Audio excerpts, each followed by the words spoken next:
Vous êtes co-gérant et fondateur du GAEC de la ferme des Petits Pois, qui, comme beaucoup d'entreprises ici, a été très impacté par les 4 crues successives de cet hiver.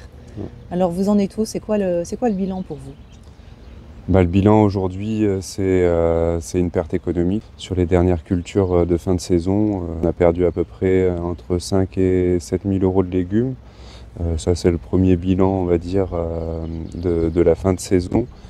Et un autre point auquel on ne pense pas forcément lors des crues, c'est le travail que ça nous rajoute. Parce qu'on avait encore des bâches, des toiles hors sol qui étaient en place sur les terrains. Donc soit elles sont fait emporter, soit elles ont été recouvertes d'une grosse quantité de limon, d'alluvions du Rhône. Donc ça, petit à petit, on y va à la pelle, à la brouette, et puis on les sort. Mais ça, c'est un temps de travail que normalement on n'a pas, qui se rajoute sur l'hiver. Donc voilà, et puis on avait un petit peu de matériel qu'on attelle au tracteur. Donc ça, aujourd'hui, on ne sait pas encore où ça en est, on n'a pas eu le temps de s'en occuper. Là, on va s'en occuper prochainement pour voir les dégâts qui ont été faits dessus, s'il faut les remplacer ou si c'est réparable, nettoyable, et voilà, en gros. Et puis après, il y a tout ce qu'on avait, notre matière organique, tout ce qu'on récupère, du fumier, tout ça qui a été lessivé et puis emporté. Donc ça aussi, c'est une autre perte, parce qu'on avait tout notre fumier pour l'année 2024 et puis là, il nous reste quasiment plus rien. Alors à tout ça s'ajoute le fait que vous n'avez pas fait de demande d'aide auprès des assurances. On va préciser que vous êtes en fait sur une zone de délestage. Alors qu'est-ce que c'est? Oui, effectivement, ouais, donc zone de délestage ici, donc du Rhône. Le Rhône est à quelques mètres derrière nous. Et donc c'est des zones qui sont prévues, des zones inondables qui sont prévues en cas de forte montée, de forte pluie et de fonte des neiges. La CNR lâche les eaux en fait pour inonder ici, pour éviter d'inonder la ville de Lyon. Donc il y en a plusieurs, il y en a en amont, en aval de chez nous. Et donc on fait partie de cette zone-là. Donc c'est vrai qu'on est au courant potentiellement qu'il peut y avoir des crues, même si ça devient rare. Là on se rend compte que cette année il y a eu 4 crues d'affilée, ce qui avait été jamais vu par les anciens du village. Et puis surtout, c'est la période à laquelle c'est arrivé qui vous surprend aussi. Ouais, c'est ça, ouais. Et surtout d'avoir des débuts de crues. La première c'était fin novembre. Et après, ça s'est enchaîné en moyenne toutes les 2 semaines, 10 jours, 2 semaines. Et normalement, c'est une période où il fait froid, où certes, il y a un peu de pluie, mais il y a de la neige en station. La neige reste, normalement, ne fond pas. Et là, ce qui s'est produit, c'est qu'il y a eu beaucoup de neige en novembre qui est tombée en station, à haute altitude. Et derrière, il y a eu des grosses pluies entre 1800 et 2000 mètres d'altitude qui ont lessivé toute la neige et qui s'est rajouté aux pluies qu'on a eues. Et on se rend compte qu'au niveau climatique, ça change.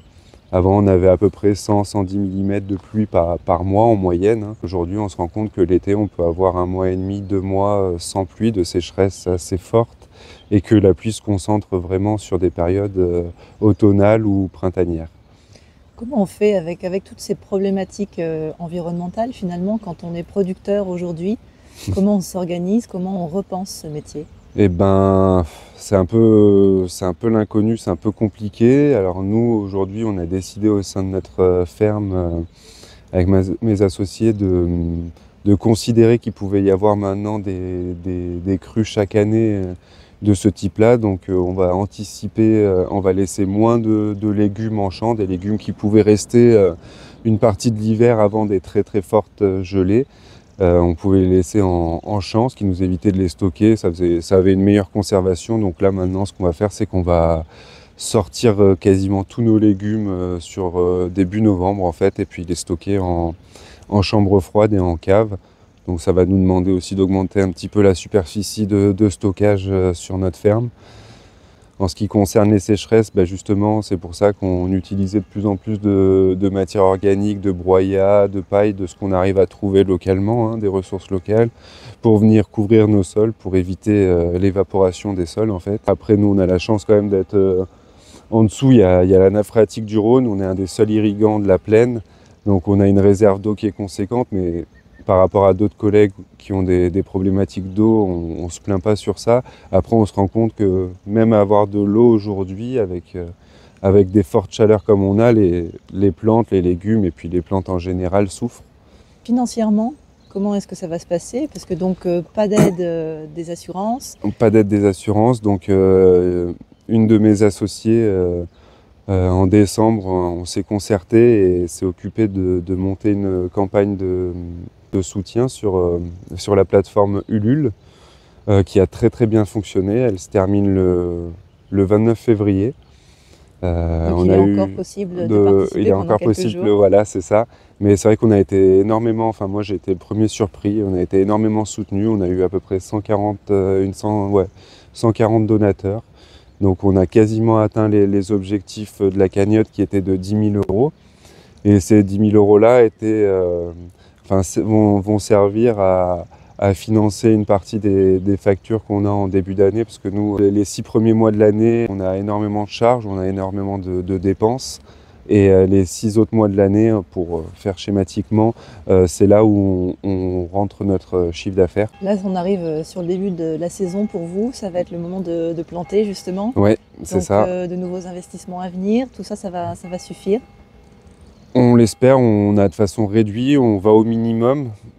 Ça va être notre septième saison, si je ne dis pas de bêtises. Donc bon, on est déjà outillé, on est déjà équipé sur certaines choses. Donc on va faire avec les moyens du bord pour relancer la saison, pour éviter de mettre trop de charges sur le GAEC en début de saison, sur la ferme. Et puis ça va aller, en espérant que le temps s'améliore un petit peu. Il ne faudrait pas qu'il y ait une nouvelle crue, puisque normalement on est dans la saison des crues. En fait. Ouais. Donc là, on n'espère vraiment pas. Alors la chance de certains fait le malheur des autres. On a la chance qu'il n'y a pas énormément de neige en station là, sur cette période-là. Donc si elle venait à fondre, j'espère que ça ne fera pas déborder le Rhône. Alors petit point positif quand même, c'est que lorsqu'une terre est inondée, ça fertilise. Ouais, normalement, ouais, on a cette chance-là. Hein. C'est pour ça que les terres qui sont aux abords des fleuves, généralement, sont réputées très fertiles, ce qui est vrai. On a la chance d'avoir des terres très, très fertiles. Et donc, normalement, ça ramène plein de minéraux, d'oligo-éléments. Voilà. Donc, normalement, on devrait avoir une fertilisation naturelle cette année.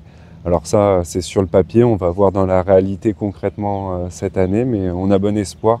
Ce qui pourrait nous limiter aussi l'achat d'intrants et puis remplacer tout le fumier qu'on a perdu cette année. Voilà. Donc c'est une terre que j'imagine vous souhaitez garder malgré tout? Oui, malgré tout, c'est une terre qu'on souhaite garder.